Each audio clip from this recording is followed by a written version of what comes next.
Welcome everyone, this is Kerjims channel. Now we are back to our new episodes of two semi-melodic champions and comparison featured by Wild League of Legends versus the Mobile Legend Bang Bang. But before that, please like and subscribe to my channel and don't forget to click the bell icon. You will be notified to our new next episode video. Let's do this!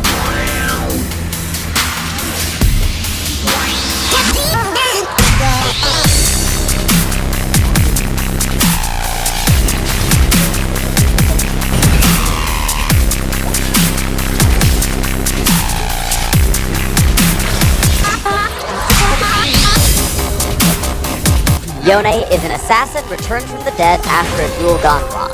His killer? None other than his little bro, Yasuo.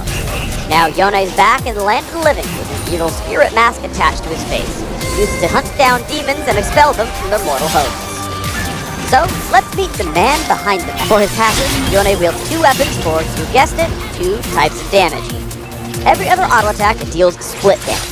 Half physical, half magic, all Yone. Hunter also doubles Yone's crit chance, but reduces his crit damage, sort of like his brother half, Yasuo.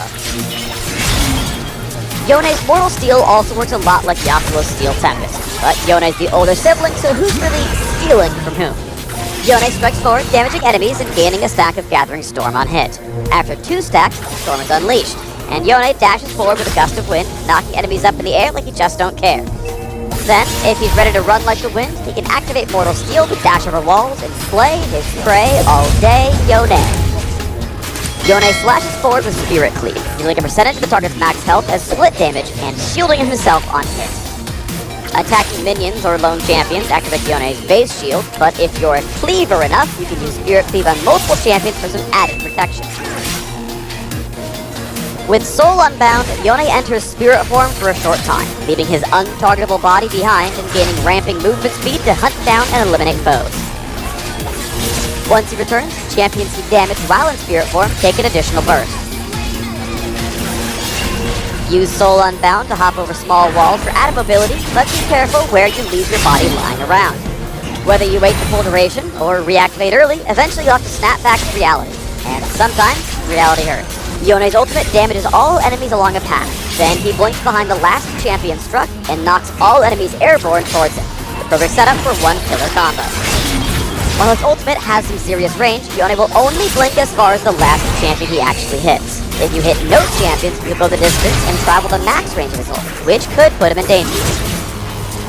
Casting Soul Unbound before Face Shield lets you blink through walls and close the gap between you and your fleeing prey without putting yourself in too much danger if it goes wrong. What does one do with an abundance of masks? The laning phase is all about small advantages. Win early 1v1s by priming Mortal Steel's knockup, then using Soul Unbound to go into the trade and pull back to safety. Or activate Soul Unbound during larger fights for a true out-of-body experience. Remember, Yone is undying to wreak havoc when using Spirit form, so you want to deal as much damage as possible for as long as possible. Then snap back to your body to finish off foes. Both Spirit Cleave and Mortal Steel scale with attack speed. For a shorter cast time and cooldown, build Yone fast and furious, and you'll be sending your foes 6 feet under with time to spare. Focus AD carries in mid to late game teamfights using Soul Unbound to dive the enemy backline. And finally, if you're willing to set sibling rivalry aside, simply Yasuo to pull off the ultimate Drone wombo combo. Send enemies skyward with Fate Shield and let your Pilop's brother-in-arms follow up with Last Breath. You know what they say, family that plays together, slays together. Get into the spirit and learn more about this double-edged lord.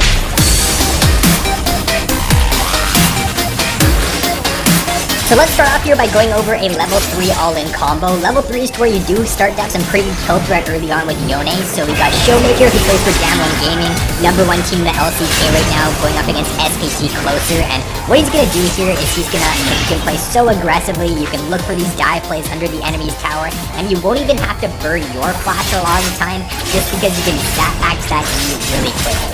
Now your level 6 all-in potential with Yone is insanely good. Your dive threat is so strong. So once again, we got Showmaker going up against Closer. Closer plays a little bit too aggressive here. He jumps in with his ultimate and it's immediately punished by Showmaker.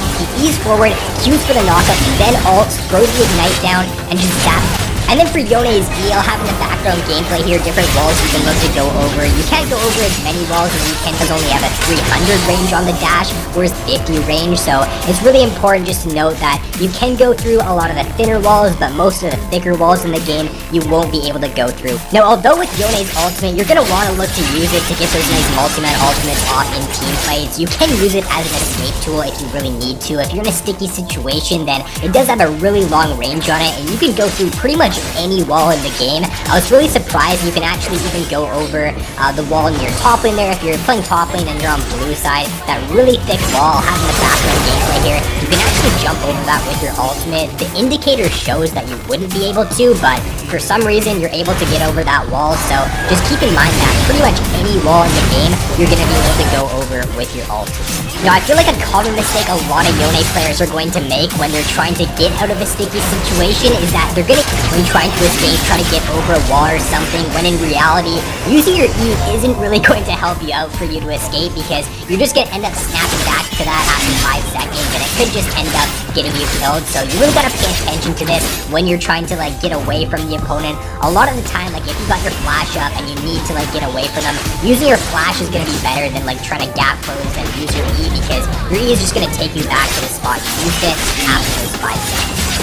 So now let's move on to breaking down the setup you should be running on your Yone. For the build, starting item there is going to be a Doran's Blade pretty much every single game. Some pros right now are going Doran's Shield if you're in a more difficult matchup, or if you're just unfamiliar with the matchup, but Doran's Blade is going to be best for most scenarios. On your first base, you want to be aiming for either your Boots Tier 1, a Dagger, or if you have enough gold, you want to grab your Berserker 3, and that's what you're going to be looking to pick up on your first base there. Most pros are aiming to grab those Berserker 3s very early on in the game and just pick those up. As your rush item, it's either going to be a Phantom Dancer or a Static Shiv. Most players are going PB right now, but if you're really snowballing in the early game, or if the enemy team composition doesn't have a lot of burst damage, if you don't think you're going to get chunked out really easily by the enemy team, then you can just go Static Shiv there if you don't really need that shield from Phantom Dancer. Second and third item though is going to be IE and Death Dance. Pretty much every game is really core in the champion right now, and the only item that you would really want to switch up in your build path is that first rush item. And then for the rune setup on Yone, there's 2 different pages going around at the moment. There's either the Conquer or the Fleet Footwork. So if you're in an easier early game matchup, say if you're going up against Cassin, like we saw Showmaker in the background gameplay, he ran the Conquer in that lane because he's confident that he doesn't need the add and sustain from Fleet Footwork or from second win. He can just take the Conquer, he can win lane with the Conquer, and the rune is really good on the champion because you can stack it up very quickly. If you're in a harder early game matchup though, if you're up against a champion to where you don't think you have very much kill threat, and they're just gonna poke you out a lot early on in lane, you can look to go for the Fleet Footwork there. The Fleet Footwork with the second win in the Resolve tree is gonna be really good for those more difficult early game matchups. Based on statistics right now, the Fleet page actually does outperform the Conquer page a little bit. It's not being run as much, but the people who are running the Fleet and then Resolve secondary do have around a 2 to 4% better win rate than players that are running Conquer. And then for the ability maxing, what pretty much all pros are doing at the moment is they're putting up. And then lastly here, let's talk a little bit about Yone's weakest matchups at the moment. Who should be looking to ban when playing this champion? A couple assassin picks right now like Talon, Zed, and Fizz are performing best against him in solo queue. Reason being, or there's a couple of reasons for it, but they do have very good mobility in their kit with Fizz easily, so if he looks to play aggressive in lane, he looks to dash forward with that in front of him, dealing damage and gaining a stack of Gathering Storm. At 2 stacks, his next Q will instead cause him to dash forward, unleashing a whirlwind knocking everyone up in his path. Lastly, this ability's cooldown shortens as you buy attack speed. Once again, this slash deals a bit of base damage and a percentage of max HP. The neat part is that it splits that damage evenly into physical and magic damage. Hitting an enemy unit also grants Yone a small shield. Hitting an enemy champion doubles the shield size. And hitting multiple enemy champions scales the shield up even further for each champion hit. Lastly, just goes down as you buy attack speed. Trickiest ability by far. Yone leaves his body behind and dashes forward. After 5 seconds, Yone is forcefully dragged back to his body. Of course, he can reactivate the ability at any time and choose to go back faster. During this time, Yone gets ramping movement speed the longer he stays out of his body. Not only that, the enemy champions that he hits during this time get a mini Zetto.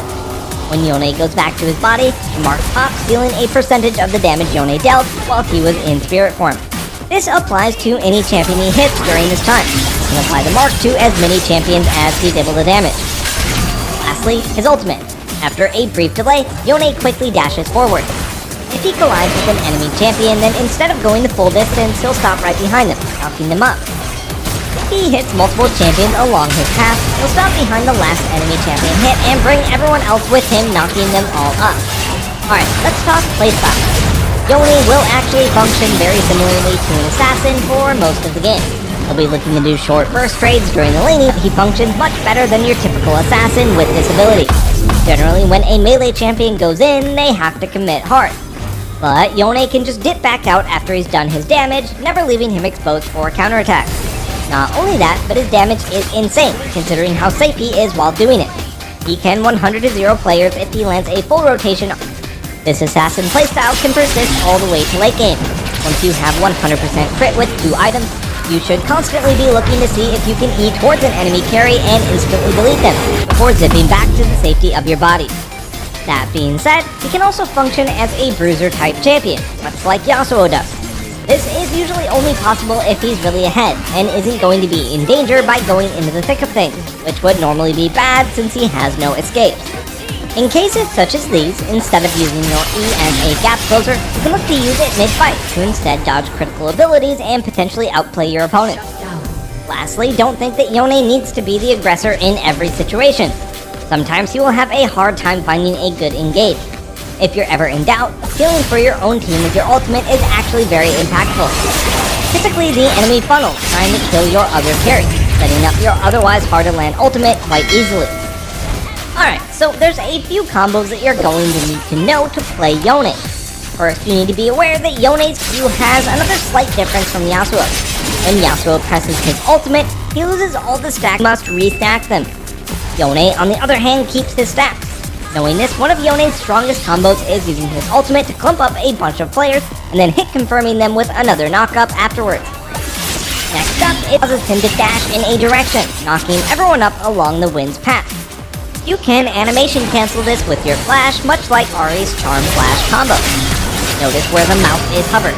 Yone's his flash direction, and a dash heads toward the initial mouse location. Never underestimate the power of animation canceling. Making your abilities come out faster and give your opponents less time to react is always a surefire way to guarantee that they land. That version of the Q Flash is a bit niche though, and you'll likely rarely use it. And that's because you should be using this other version instead. While you can redirect the actual dash by pressing Flash immediately, you can also just use Yone's body to get a knockup as well. Basically, if you flash at any point during your dash, you will knock up everyone wherever you landed. This is a great technique for potentially catching people off guard and scoring easy kills. Alright, let's cover the tips and tricks for Yone. There's a whole lot of them, but before we jump into that, you want to make sure you know about the #1 hyper improvement platform.